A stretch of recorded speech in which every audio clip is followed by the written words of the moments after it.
What's going on, guys? Happy Tuesday. I'm gonna walk you guys through how I made $1,000 today. And as we are trading into all-time highs, I know people are gonna be like, what the fuck did you see? Why did you take that trade? Well, I'm not gonna lie, this is the method I kind of used last year to have a 5-figure month. And instead of rejection blocks at all-time highs, I kind of go based off wicks.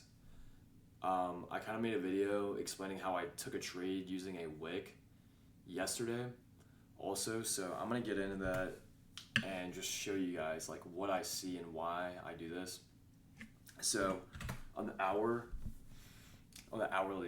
you see we are just came into all-time highs, and this is how I always played all-time highs because you trade them differently than you do a normal market. So, for example, the way the trend starts whenever you're in all-time highs, like, okay, you see this? It's kind of like, this is on the hourly too, so the retrace is literally like so minute, right? And then you just continue up. So it's not like you're getting those deep retracements, it's more so like this. It's like the most just small minute moves bag to retrace, and you can actually go bag test this on the, I think it was in like October or whenever we were in all-time highs. I can't really remember like the exact month we started. It wasn't October, I think it was August maybe. But if you go and bag test this, you will see that it was doing the same kind of pattern where the retraces were so small and it felt like it was impossible to get an entry. But what I started doing to help me with this was, okay, so we come into all-time highs, right? So like I always express, time is fractal, right? So this is what I'm seeing whenever I'm coming in the day. I am looking at, well, I marked out my range first. Did I do that on the hourly? No, I think I did on the 5-minute. I marked out my range, right?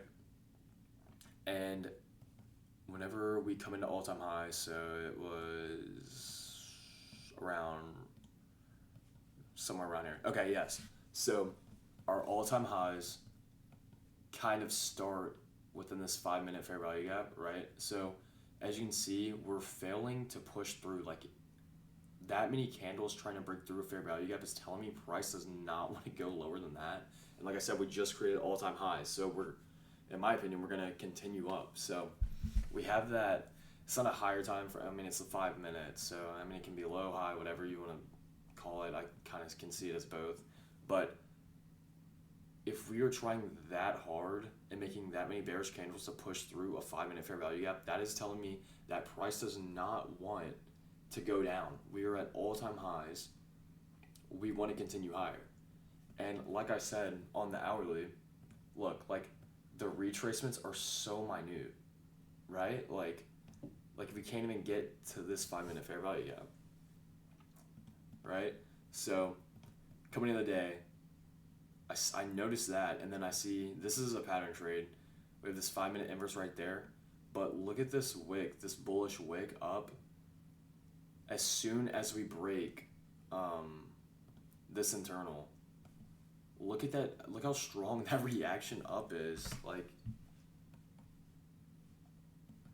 that was right at open too. Like we're rejecting that much.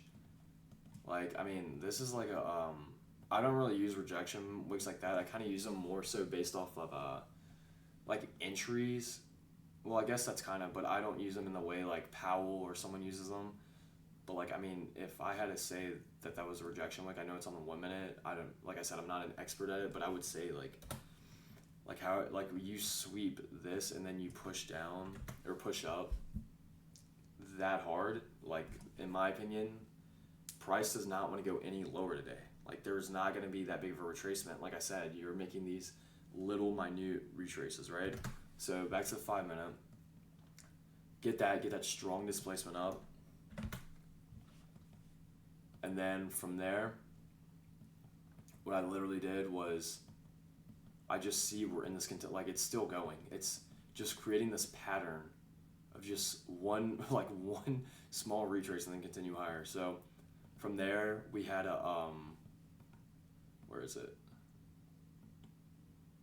We had this we were like creating a fair value gap. So I think it was like kind of like that whenever it opened up, and I literally just set my limit in the equilibrium of that. So even if we didn't create that fair value gap and we came out and we completely closed off any potential for a fair value gap, I was still getting my entry because I like knew where price just wanted to go higher.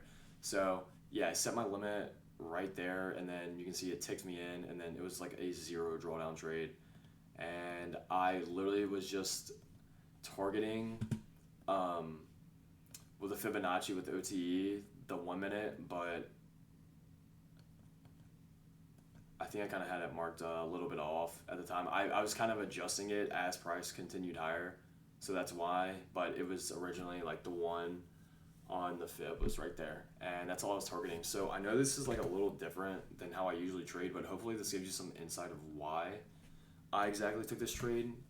Like I said, I know it's kind of confusing, and I know I'm not the best at like walking through and explaining stuff, because this is, whenever I trade, I get really in the zone, and I kind of enter like a flow state in a way where I'm just like doing things without even truly like paying full attention. Like I just recognize something, I'm like, okay, so this needs to happen in order for this to happen, you know? So that was kind of my thought process.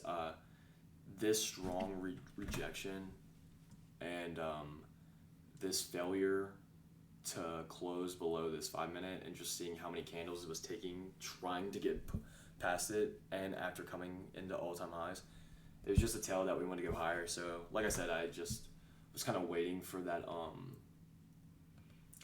for one more little push down into equilibrium of what was going to be a fair value gap. But yeah, like I said, hit equilibrium, and look how like just spot on that is. Hit my limit. I was probably in drawdown for 1 tick for like a nanosecond. And so yeah, now you can see we've fully hit the range of 1 on the fib, and we're just kind of doing whatever now. So yeah, it's basically what I saw. Like I said, I know it's kind of a more confusing trade. All-time highs are a little bit different than, like I said, than normal trading days. But you just have to make those adjustments. Like I said yesterday, I posted that video of me trading, and then my entries were literally just based off wicks. But one thing I want you guys to really pay attention to, I don't know how long we're going to be in all-time highs, but pay attention to the pattern of this. I'm telling you, like, it's not going to be anything crazy like that, in my opinion. Like, that's just what I've seen. That's literally what I recognized last year when we were at all-time highs, and that's how I was making money. So it's just something you're going to have to adjust to. And also, too, don't be afraid to, like, take a day off. If you're not confident in anything at all-time highs, just let price kind of, like, create structure, you know? Like, you don't have to be trading this. Like, I mean, me trading this took me, like, 2.5, 3 years to learn how to, like, properly do it, you know? So yeah, I mean, that's basically all I have today. Like I said, on the higher time frame, the reason I didn't wait for any retracement was because there's, like I said, that and that is not giving me any structure that we want to come down anymore. And after breaking all-time highs, it's probably, with the way the market's been moving, like last month, I mean, I think we can all agree that we were just pumping. Like, retracements are, like, not a thing at all-time highs. So yeah, hopefully everyone made some money today. Hopefully everyone had a great trading day, and I hope you guys enjoy this recap and take something away from it. I appreciate it if you guys could leave a like, and I will see you guys in the next video. Peace.